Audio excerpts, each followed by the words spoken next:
Polish Tales, Princess Miranda and Prince Hero.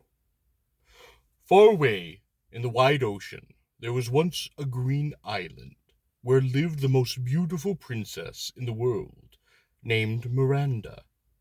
She had lived there ever since her birth, and was queen of the island. Nobody knew who were her parents, or how she had come there. But she was not alone, for there were 12 beautiful maidens who had grown up with her on this island, and were her ladies in waiting. But a few strangers had visited the island, and spoken of the princess's great beauty, and many more came in time, and became her subjects, and built a magnificent city, in which she had a splendid palace of white marble to live in. And in course of time a great many young princes came to woo her, but she did not care to marry any of them, and if any persisted and tried to compel her by force to be his wife, she could turn him and all of his soldiers into ice by merely fixing her gaze upon them.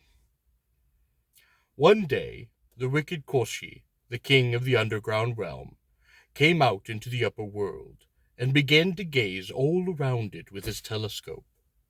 Various empires and kingdoms passed in review before him, and at last he saw the green island, and the rich city upon it, and the marble palace in the city, and in this palace the 12 beautiful young ladies of honor, and among them he beheld, lying in a rich couch of sandstone, the Princess Miranda asleep.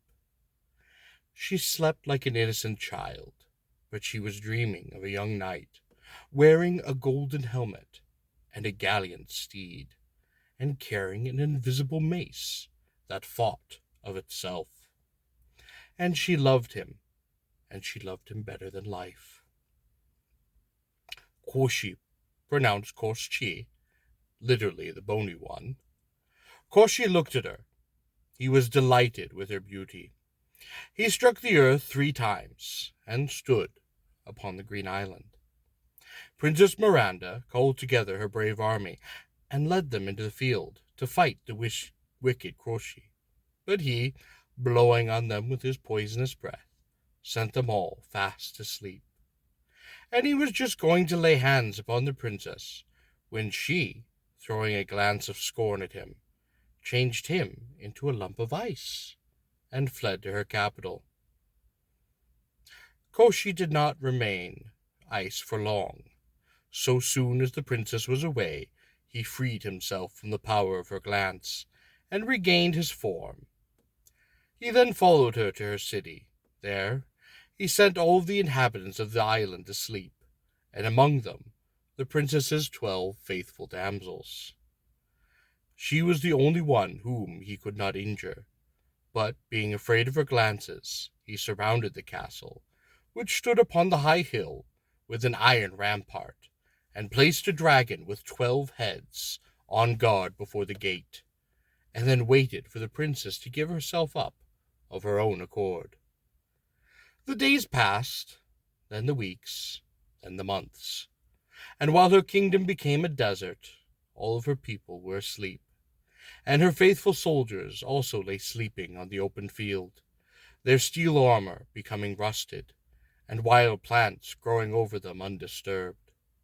Her 12 maidens were all asleep in different rooms of the palace, just where they happened to be at the time, and she, herself, all alone, kept walking sadly to and fro in a little room up in a tower, where she had taken refuge, wringing her soft white hands, weeping, and her bosom heaving with sighs. Around her all were silent, as though dead. Only every now and then, Koshi, not daring to encounter her angry glance, knocked at the door, asking her to surrender, promising her to make her queen of his underground realm. But it was all of no use. The princess was silent, and only threatened him with her looks. But grieving in her lovely prison, Princess Miranda could not forget the lover of whom she had been dreaming. She saw him just as he had appeared to her in her dream, When she looked up with her blue eyes to heaven, and seeing a cloud floating by, she spoke, "O cloud, through the bright sky flying, stay and hearken my piteous sighing. In my sorrow I call upon thee, O where is my loved one, say? O where do his footsteps stray? Does he now think of me?" "I know not," the cloud replied. "Ask the wind." And she looked out into the wide plain, and seeing how the wind was blowing freely, she spoke, "O wind, o'er the wide world flying, do thou pity my grief and crying. Have pity on me, O where is my loved one, say? Where do his footsteps stray? And does he now think of me?" "Ask the stars," the wind replied. "They know more than I do." So softly she cried to the stars, "O stars, with your bright beams glowing, look down on my tears fast flowing. Have pity on me. O where is my loved one, say? O where do his footsteps stray? And does he think now of me?" "The moon," said the stars, "who bring nearer to the earth, knows more of what happens there than we of the stars." So off she spoke to the moon, "O bright moon, as you watch you keep from the starry skies over this land of sleep. Look down now and pity me. O where is my loved one, say? O where do his footsteps stray? And does he now think of me?" "I know nothing about your loved one, princess," replied the moon. "But here comes the sun, who will surely be able to tell you."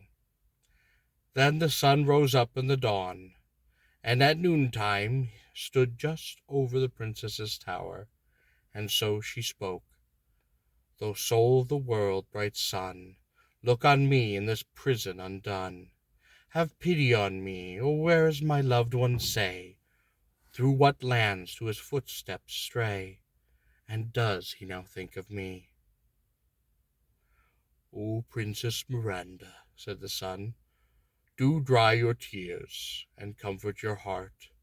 Your lover is hastening to you from the bottom of the deep sea, from under the deep coral reefs. He has won the enchanted ring. When he puts it upon his finger, his army will increase by the thousands. Regiment after regiment, with horse and foot, the drums are beating, the sabers how gleaming, the colors are flying, and their cannon roaring. They are bearing down on the empire of Koshi, but he cannot conquer him by force of mortal. I will teach him a surer way, and there is good hope that we will be able to deliver you from Koshi and save your country. I will then hasten to your prince. Farewell." The sun, which stood over the wide country, beyond the deep seas, beyond even the high mountains, where Prince Hero, in a golden helmet and on a gallant horse, was drawing up with his army, and preparing to march against Koshi, the besieger of the fair princess. He had seen her 3 times in a dream, and had heard much about her, for her beauty was deeply famous throughout the world. "Dismiss your army," said the sun, "for no army can conquer Koshi. No bullet can reach him. You can only free the Princess Miranda by killing him, and how are you to do it? You must learn from the old woman Janza. I can only tell you where you will find the horse that must carry you to her. Go hence towards the east. You will come to a green meadow, in which there are 3 oak trees, and among them you will find hidden in the ground an iron door, with a brazen padlock. Behind this door you will find a battle charger and a mace. The rest you will learn afterwards. Farewell." Prince Hero, who was most surprised, but he took off his enchanted ring and threw it back into the sea, and with it all of his great army vanished directly into the mist, leaving no trace behind. He turned to the east, and he traveled onwards. After 3 days he came to a wide green meadow, where he found the 3 oak trees, and the iron door, as he had been told. It opened upon a narrow, crooked stairway, going downwards and leading into a deep dungeon, where he found another iron door, closed by a heavy iron padlock. Behind this he heard a horse neighing, so loudly that it made the door fall to the ground. At the same moment 11 other doors flew open, and there came out a war-horse, which had been shut up there for ages by a wizard. The prince whistled to the horse, and the horse tugged at his fastenings. He broke 12 chains by which he had been fettered. He had eyes fiery like the stars, fire in his nostrils, and a mane that strung like a thundercloud. He was a horse of all horses, the wonder of the world. "Prince Hero," spoke the horse, "I have long waited for such a rider as you. I am ready to serve you. Mount upon my back. Take the mace upon your hand, which you see hanging at my saddle. You need not fight with it yourself, for it will strike wherever you command, and it shall defeat a whole army by itself. I know the way to everywhere. Tell me where you want to go, and we will presently be there." The prince then told the horse everything, and took the self-fighting mace upon his hand, springing upon the horse's back. He reared, snorted, spurned the ground, and they flew over mountain and forest, higher even than the flying clouds, over the rapid rivers, all the deep seas. But when they flew along the ground, the charger's light feet never trampled down a single blade of grass, nor raised an atom of dust upon the sandy soil. Before sunset, Prince Hero had reached the primeval forest in which the old woman Janza lived.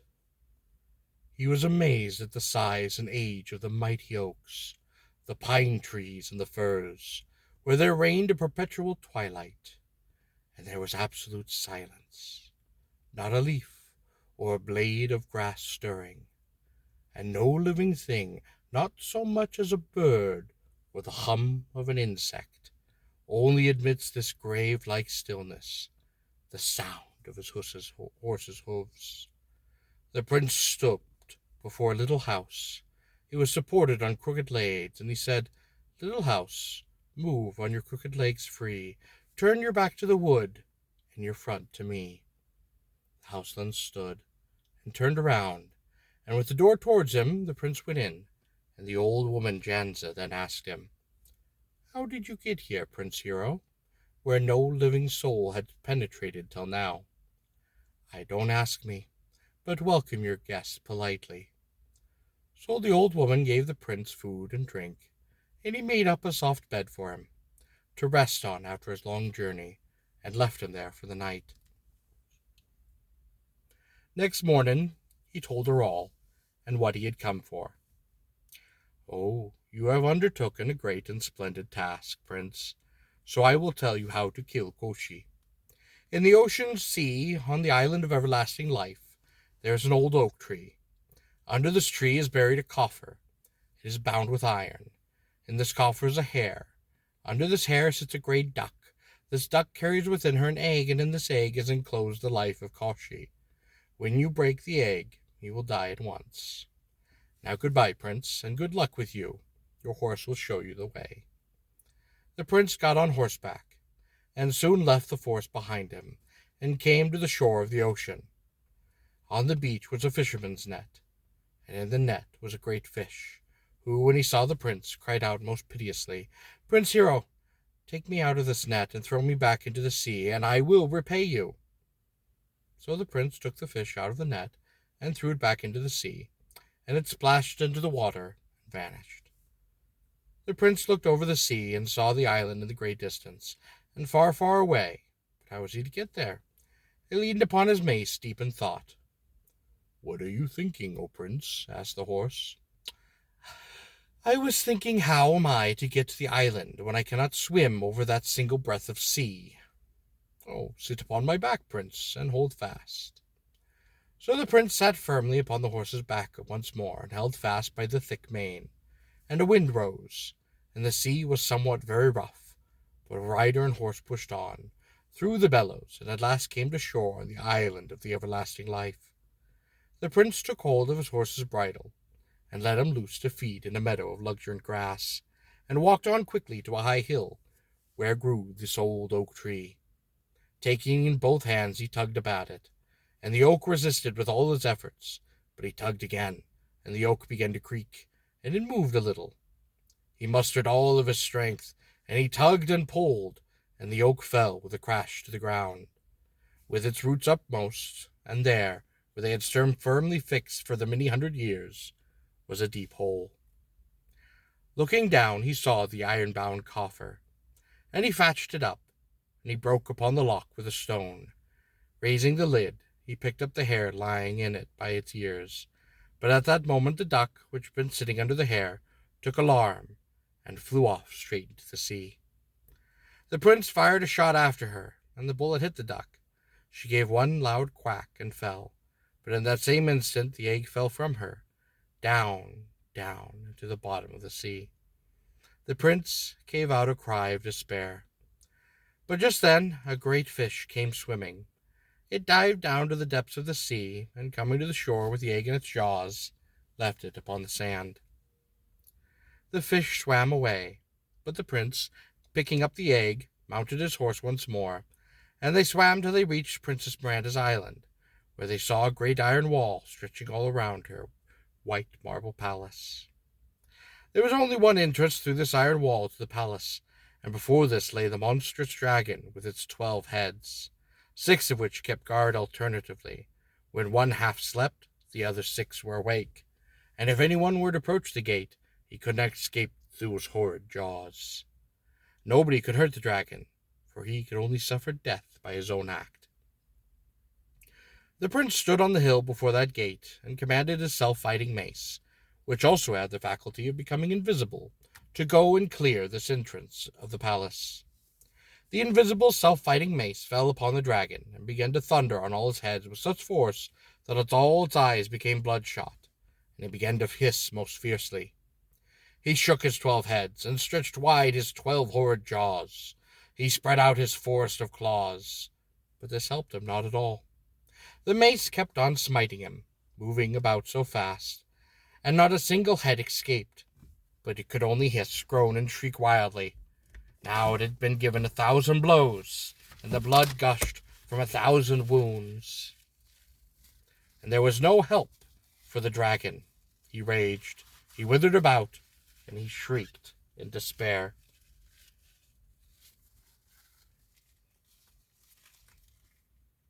Finally, as a blow followed blow, and he could not see who had given them, he gnashed his teeth and belched forth hot flame, and at length he turned his claws upon himself, plunging them deep into his own flesh.